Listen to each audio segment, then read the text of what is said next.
Olá, meu irmão, minha irmã. Sábado na oitava da Páscoa. Feliz Páscoa. A oitava da Páscoa termina amanhã com a celebração do Domingo da Misericórdia. Hoje, sábado, 15 de abril, uma alegria estarmos juntos para a nossa homilia diária. Bem-vindo, bem-vinda você que pela primeira vez nos encontra aqui. Deixa o Padre dizer, a gente fez aqui no nosso YouTube, não é? A novena da Divina Misericórdia, mas fica aí no YouTube porque você pode rezá-la o ano todo, né? Não só da Sexta-feira Santa ao Domingo da Misericórdia, que é o pedido de Jesus, mas ela pode ser rezada o ano todo também, tá bom? E continuamos firmes, né? No 9 meses com Maria, no nossos 50 dias com o Espírito Santo. Vai valer muito a pena essa caminhada toda, porque a gente aprende a rezar mais e melhor, e também nesses conteúdos todos a gente vai sendo catequizado, a nossa inteligência vai sendo iluminada, o nosso conhecimento a respeito das coisas de Deus vão crescendo também, e continuemos firmes e fortes com o nosso diário espiritual do tempo pascal até Pentecostes. Tenha certeza, meu irmão, essas coisas todas vão valer a pena na nossa vida, né? Porque estamos nos preparando para a vinda do Espírito Santo. Eu quero proclamar com você e meditar com você o Evangelho de hoje. Marcos capítulo 16, versículos de 9 a 15, diz assim: Depois de ressuscitar na madrugada do primeiro dia após o sábado, Jesus apareceu, primeiro a Maria Madalena, da qual havia expulsado 7 demônios. Ela foi anunciar isso aos seguidores de Jesus, que estavam de luto e chorando. Quando ouviram que ele estava vivo e fora visto por ela, não quiseram acreditar. Em seguida, Jesus apareceu a 2 deles, com outra aparência, enquanto estavam indo para o campo. Eles também voltaram e anunciaram isso aos outros. Também a estes não deram crédito. Por fim, Jesus apareceu aos 11 discípulos enquanto estavam comendo.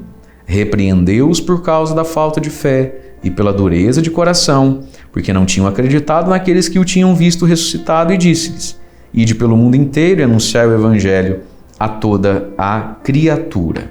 Palavra da salvação, glória a vós, Senhor. E repreendeu-os, já vou começar grifando aqui no meu Verde Palmeiras, que essa é pesada, hein? Repreendeu-os por causa da falta de fé e pela dureza de coração. Ai, ai, ai, ai, ai. Minha gente, os discípulos estavam tristes, meio desorganizados. Se você perguntar por quê, eles vão dizer, mas também mataram Jesus, eles não entendem. Todo mundo tem uma história triste para contar, isso é verdade. Todos têm suas próprias razões. Cada ser humano é um mundo, é um universo. Mas, seja como for a sua história ou a minha história, falta de fé e dureza de coração não dá, né, filho? É aqui que tá. Não é porque meu pai foi uma pessoa... Tudo bem, eu não estou dizendo que ele não foi isso aí que você está dizendo. Eu não estou no teu lugar. Mas olha para você e veja se não falta fé e se não tem dureza de coração. Ah, porque meu ex, é porque meu padre, é porque meu bispo, é porque meu povo, é porque meu emprego, é porque meu filho. Tudo bem, cada um vive suas lutas. Mas todos nós precisamos olhar para dentro de nós e ver se não falta fé e se não sobra dureza de coração. Repreendeu-os por causa da fé, falta de fé e dureza de coração. Veja, o problema maior dos discípulos não é que a cruz foi algo assim tão escandalizante, e foi. Não é porque ele ficou tão moído na cruz e ficou. O problema não é esse, é falta de fé e dureza de coração. Então, queridos, nós vamos resolver e pedir a Jesus que resolva em nós a falta de fé e a dureza de coração. E aqui vem um outro ponto. Vem comigo. Porque não tinham falta de fé e dureza de coração. Porque não tinham acreditado naqueles que tinham o visto ressuscitado. Então, se Deus quer falar comigo, Ele que fale direto comigo. Quem é esse padre? Não é assim as pessoas? Se Nossa Senhora quiser me convencer que ela intercede por mim, ela que se manifeste para mim. Quem é essa fulana aí me falando da Virgem Maria? Eu lá sei o que ela vive, vai saber se não apronta? Calma, feio. Essa nossa dificuldade de acreditar no testemunho, na palavra da igreja, no testemunho dos irmãos. Falta fé e dureza de coração, porque a gente é tupetudo. Essa que é a verdade. Porque a gente é queixinho alto. Então, quando a Madalena chegou contando, né? Mas a Madalena também não sabia, né? Sabia que a Madalena tinha 7 demônios. Olha Jesus repreendendo. E por que Jesus está repreendendo? A falta de fé e dureza de coração em não acreditar no testemunho dos irmãos. Porque agora o que Jesus vai falar para eles? Ide pelo mundo inteiro e anunciar o Evangelho a toda criatura. Ou seja, agora vocês vão pregar e querer que os outros acreditem em vocês, mas vocês não acreditam em ninguém, filho? Ué, Nós vamos resolver essa equação aqui, né?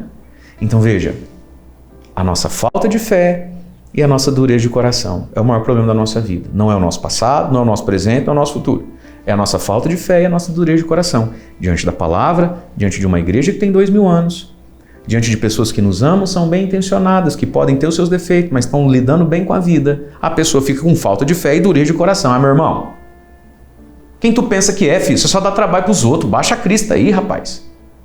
Não é assim? É igual aqueles homens que falam, né? As mulheres reclamam, né? Vive nervosa, vive na igreja, não sei o que tanto você faz na igreja. E a mulher às vezes tem que falar, o que eu tanto faço na igreja? Eu tô pedindo força para não te esganar.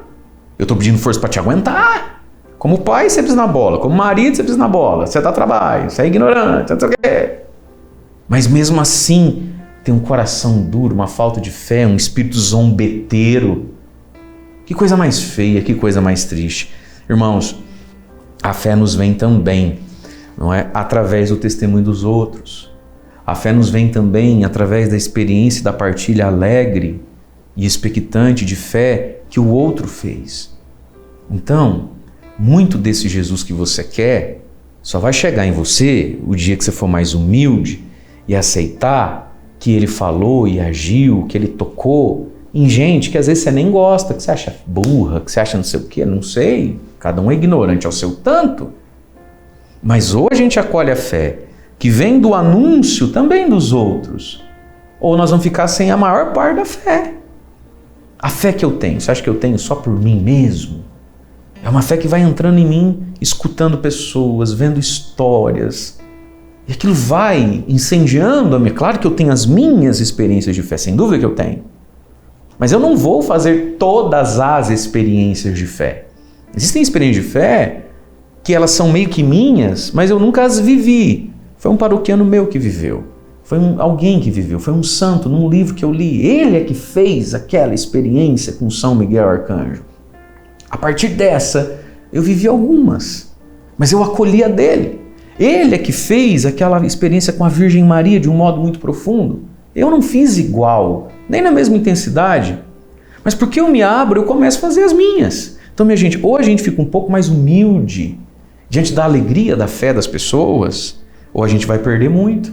E aí, que autoridade a gente tem para anunciar o evangelho para os outros se ninguém pode anunciar o evangelho para mim? Né? Aí que tá, né? Como é que vai anunciar o evangelho para os outros se ninguém anuncia o evangelho para mim? Eu não sei se você já reparou, né? Às vezes, quando vê essas reportagens de jogador de futebol, esses mais novos que ficam famosos, vão para a Europa, aí passa, o que vocês gostam de fazer na horas vagas? O que eles fazem na horas vagas? Eles gostam de jogar PlayStation, eles gostam de jogar videogame, eles gostam de jogar FIFA. O cara vive de bola e na hora ele joga videogame, ele gosta de ver jogo, né? A gente é assim, quer dizer, nós que somos padres, por exemplo, e temos a missão de falar, né? A gente tem a missão de pregar, de explicar o evangelho, uns mais, outros menos, mas como é que pode um padre que não gosta de ouvir pregação? Como é que pode um padre que não gosta de ouvir pregadores, pessoas que não... Meu irmão, essa é a tua função primeira. Desculpe aqui a expressão primeira, se teologicamente ela é mais exata, mas você me entendeu. Não precisa fazer polêmica no comentário aqui embaixo. Sabe, eu escuto pregações todos os dias, todo dia eu escuto. Todo dia eu escuto estilos diferentes, porque é a fé dos outros, isso vai entrando em nós, né? Então veja, repreendeu, falta de fé, dureza de coração, não pode ser assim, né? Mas conforme a gente vai caminhando com Jesus, a gente vai ganhando a fé, e aí a primeira leitura de hoje é muito interessante, Atos dos Apóstolos capítulo 4, versículos de 13 a 21, ficaram admirados, né, ao verem os escribas, os fariseus, o sinédrio, ficaram admirados ao ver a segurança com que Pedro e João falavam, pois eram pessoas simples, sem instrução, reconheciam que eles tinham estado com Jesus. Olha, só pode, esses caras estavam com Jesus. De onde é que eles arrumaram essa segurança, essa fluidez? São simples. Estiveram com Jesus. Aí o sinédrio, né? E aí vai aparecer ali de novo, né? Os personagens do sinédrio. É um julgamento como que o de Jesus, que agora vai acontecer na vida dos apóstolos. Porque o que é ser cristão? Ser cristão é permitir que na minha vida aconteça a vida de Jesus. Não só o andar sobre as águas e multiplicar pão, mas também a perseguição e a cruz, né? Começaram a ameaçar, repreender Pedro. Aí Pedro e João vão responder: julgai vós mesmos se é justo diante de Deus que obedeçamos vocês e não a Deus. Quanto a nós, não podemos calar sobre o que vimos e ouvimos. E o que eles estão dizendo? Nós não vamos nos calar, não. Quer bater, bate, mas não vamos nos calar, não. Quanto ao que vimos e ouvimos, veja, o que eles viram e ouviram? Eles estavam falando a respeito da pessoa de Jesus, mas agora eles tinham acabado de curar um paralítico. Então, a partir de hoje, o que eles viram e ouviram? Jesus, a morte, a ressurreição, o evangelho e a cura de um paralítico. Veja, o conteúdo só vai aumentando, né? Nós não vamos nos calar daquilo que vimos e ouvimos. Então agora, Pedro e João, que nunca foram paralíticos, têm um pouco mais de fé, porque estão acolhendo a fé que veio através de um paralítico. Portanto, irmãos, peçamos hoje que Jesus tire de nós falta de fé e dureza de coração. Deus abençoe você. Em nome do Pai, do Filho e do Espírito Santo. Amém.